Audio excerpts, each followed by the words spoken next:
अजीज़ तलबा और तालबात, Farooq foundation online school के ज़रिए यकसा नसाब के मुताबिक तालीम हासिल करें। अगर हमारी वीडियोस पसंद आएँ तो चैनल को सब्सक्राइब करें और दोस्तों के साथ शेयर करें और बेल आइकन को लाजमी दबाएं ताकि आइंदा आने वाली तालीमी वीडियोस आप हासिल कर सकें। Assalamu alaikum. Today we will be going to discuss the exercise of Unit 8, encouraging reading habits. So first of all, we will go through difficult words, their meaning, and their use in the sentence. So the first word is elevate. Meaning, it means to make something important or improve it. Sentence, Khalil's rank was elevated from a soldier to captain in army. Next word is monstrous. It means very cruel. Lion gave a monstrous roar in the jungle. Bleak. Bleak means unattractive, something that is empty or not welcoming. We passed by a very bleak house at night. Next word is gauge, meaning to calculate an amount. Chishi wala chida kana weight rabastan ya yushi wala andaza lagawan.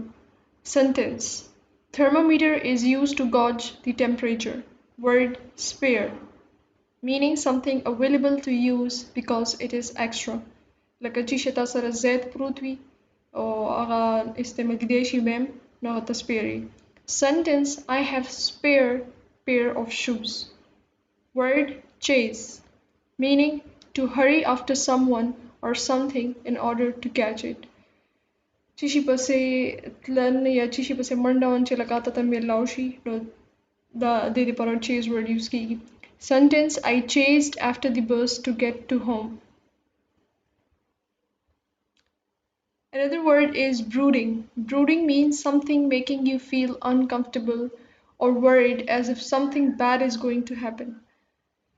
Brooding चले कने यो दसे संत से बेचैनी होने महसूस की चला कच्चा बात की दिन वाला दी कहना ना ही पर ब्रूडिंग लफ्ज इस्तेमाली की sentence when my father is quiet and in a brooding mood it is best not to disturb him. Testifies, to give or provide proof. Chishi wala sida kana सबूत वेरकवन ना ही para testify वाला word use की Sentence he testifies the accusation against him in the court with the proof. Next part is comprehension. Answer the following questions. So the first question is what is an informal letter? Why do we use and need to write a letter? Informal letters are mainly used for personal communication. So they do not have to follow any specific pattern or format. They can be written as per writer's wishes and the requirement of the situation. The language is quite casual and conversational. The importance of written communication, both formal and personal, necessitates the development of a letter writing talent. So basically, informal letters are used to, um, like it's a casual conversation. In informal letters, there's a difference between formal and informal letter. Formal letters are written for a business reason or for any academic reason, and there's a strict pattern for formal letters.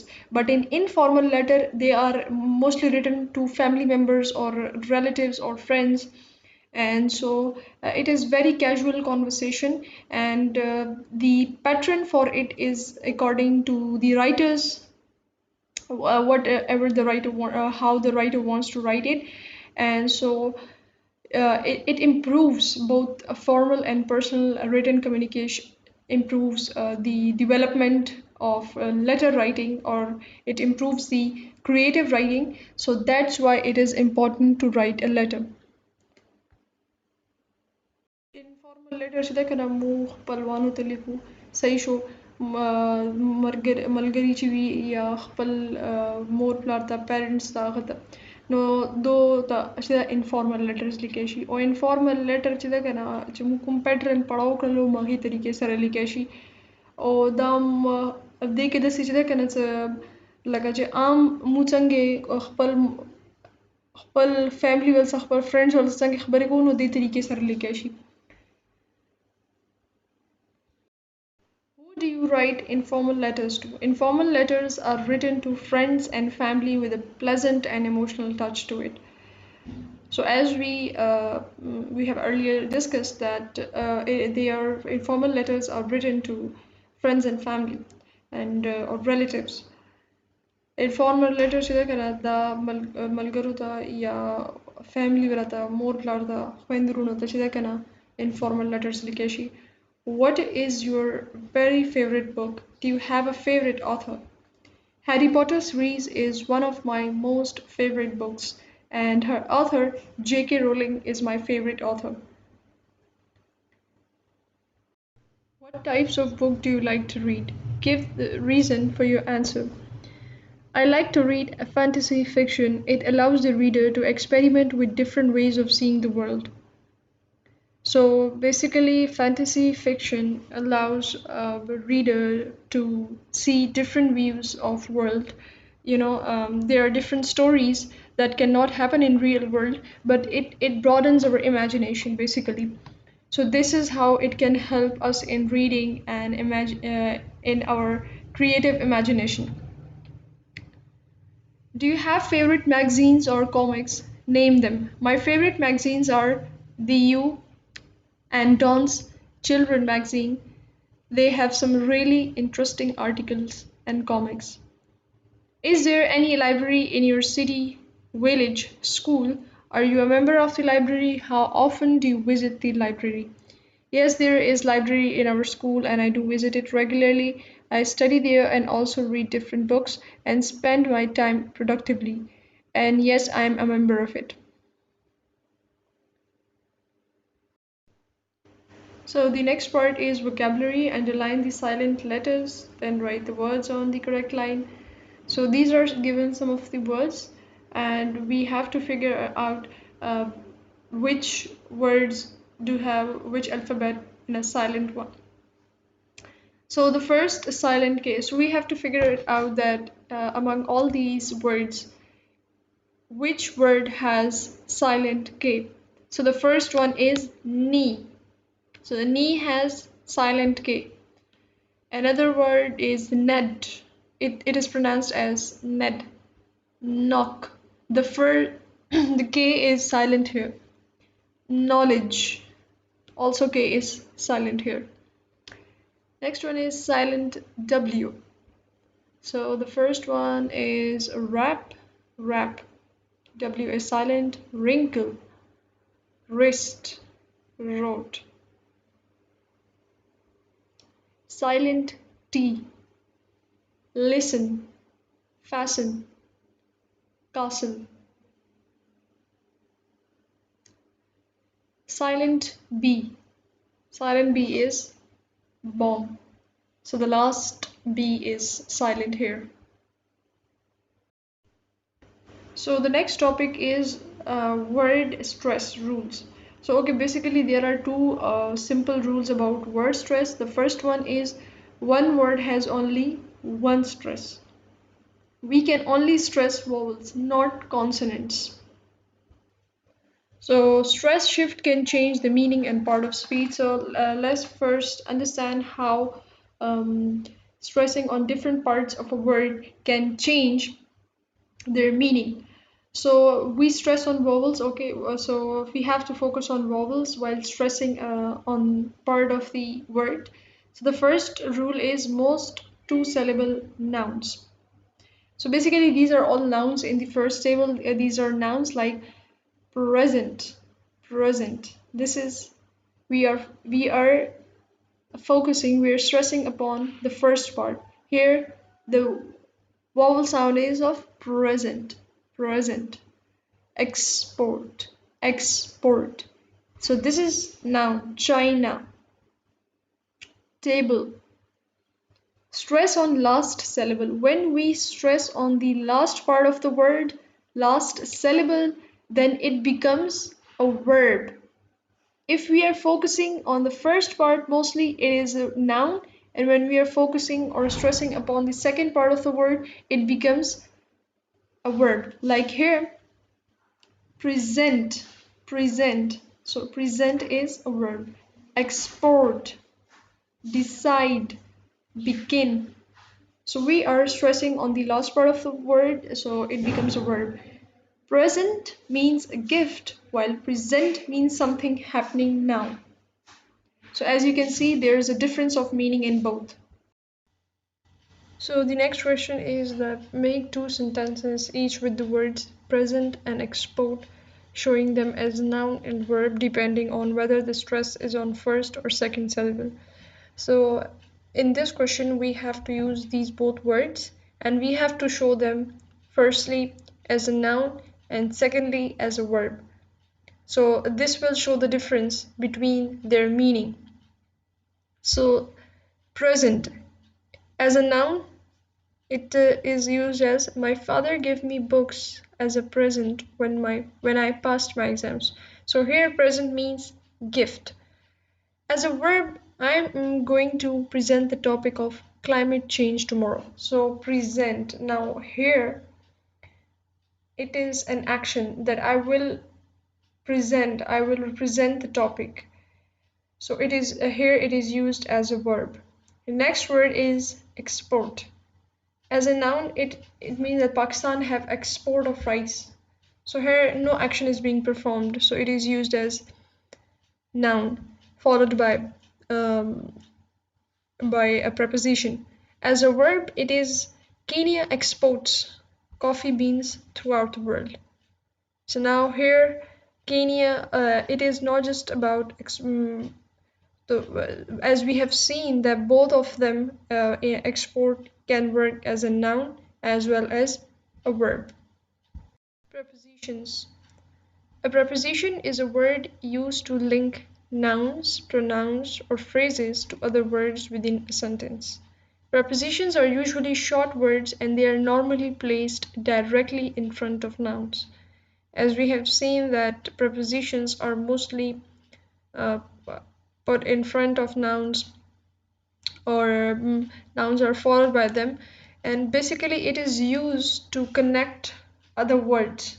They are used to link, to bring a connection between the words in a sentence. So first filling the blank is my best friend lives on Jinnah Road. So as Jinnah Road is a noun, so preposition is placed before it. Since he met his new friend, Jamal never seems to be at home. When we are specifically talking about a place, we use at. I'll be ready to leave in about 20 minutes. The child responded to his mother's demand by throwing a tantrum. I think she spent the entire afternoon on the phone.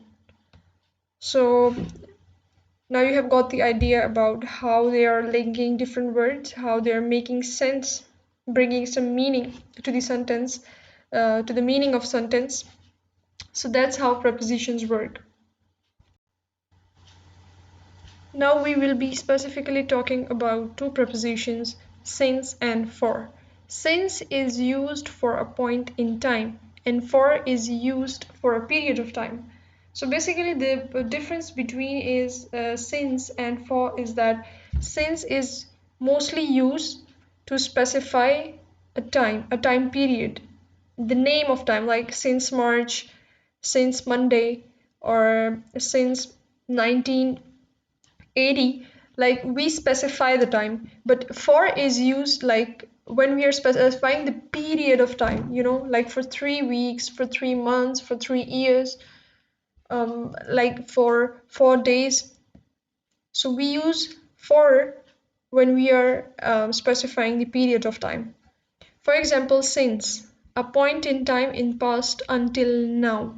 For is during a length of time. We are just showing the length of time. Use for is used to show the length of time. So since means when and for means how long. Now I think this is clear to know the difference between the two. That since is when we are talking about specific time period, when and for is used when we are answering the question how long, like for how much time, like for 2 days, for 3 weeks, for 5 months, or for 10 years. Like we are talking about time, like how much long anything has been doing. So here a table is given to show the difference. For example, since is used, I have been waiting since 7 o'clock. Now 7 o'clock is the time specified. I have known him since January. 4. I have lived here for 10 years. I have known her for a long time. Now I think the difference would be clear between the two. That since is used for to show the specific time, to show question the answer when, and for is used to show the length of time, the duration of the period of time.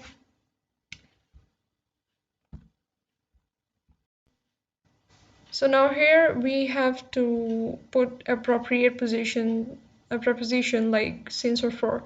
I have been living in Montserrat for 1 year. I haven't seen you for a week. I have been waiting since 12:30. I have lived here for 5 years. She has been married for 10 years. They exercise for 2 hours daily. He has owned his dog since his cat died. So now you have seen that how different, like when there's time is specified, we have used since. But when there is the duration of time discussed, we use for. So now we will be discussing the prepositions of movement or direction. Prepositions of movement or direction are used to show movement from one place to another. These prepositions are most often used with verbs of motion and are found after the verb. So as we have read that prepositions are mostly placed in front of nouns, but they can also be used with verbs. Like when we are talking about movement, or we are talking about the direction of anything, we use the prepositions of movement or direction. For example, you walk to work every day.